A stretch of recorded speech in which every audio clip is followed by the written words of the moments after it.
సముద్రం నీరు ఉప్పగా ఉంటుందని మనకు తెలుసు. ఆ నీటిని తెచ్చి ఫ్రిడ్జ్లో పెట్టి గడ్డ కట్టిస్తే ఆ తర్వాత గడ్డలను కరిగిస్తే వచ్చే నీరు ఉప్పగా కాకుండా మామూలుగా ఉంటుంది. దీన్నే బ్రిన్ రిజెక్షన్ అంటారు. నీరు గడ్డ కట్టేటప్పుడు క్రిస్టల్ ఆకారంలోకి మారుతుంది. ఇలాంటి ఆకారంలోకి ఉప్పు మారలేదు. అందువల్ల ఉప్పు ఆ ఐస్ క్యూబ్లో ఉండదు. అందువల్ల ఐస్ క్యూబ్ కరిగిన తర్వాత ఆ నీరు సాల్టీగా ఉండదు.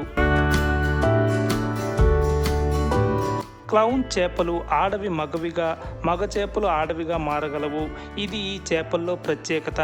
ఈ చేపల్లో 30 రకాల జాతులను గుర్తించారు. ఇవి ఎల్లో, ఆరెంజ్, రెడ్డిష్, బ్లాకిష్ కలర్స్లో ఉంటాయి.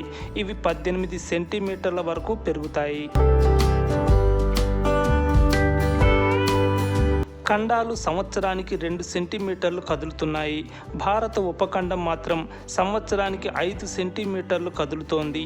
ఇది ఆగ్నేయ దిశగా కదులుతోంది. అందువల్ల నార్త్ ఈస్ట్ ఇండియా చైనాలోకి చొచ్చుకెళ్తోంది. శరీరంలో 1 కేజీ కొవ్వు 7,700 కేలరీల ఎనర్జీ కలిగి ఉంటుంది. ఈ లెక్కన బరువు తగ్గాలి అనుకునేవారు 1 కేజీ బరువు తగ్గాలంటే 7,700 కేలరీలను తగ్గించుకోవాలి. అయితే మగవారికి రోజు 2,500 కేలరీలు అవసరం. మహిళలకు రోజు 2,000 కేలరీలు అవసరం. వీటిని మెయింటైన్ చేస్తూ కొవ్వు కరిగించుకుంటే ఆరోగ్యంగా ఉంటారు. భారత కరెన్సీ నోటు చిరిగే ముందు కనీసం 4,000 మంది చేతులు మారుతుందని అంచనా.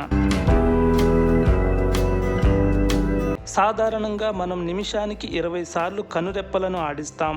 మనకు తెలియకుండానే ఇలా చేస్తాం.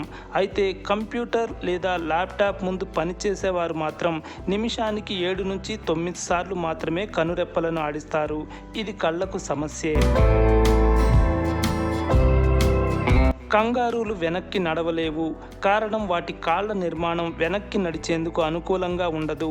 అయితే కంగారూలు బలమైన కాళ్ళు, తోక వల్ల ఒకేసారి 10 అడుగుల వరకు గెంతగలవు.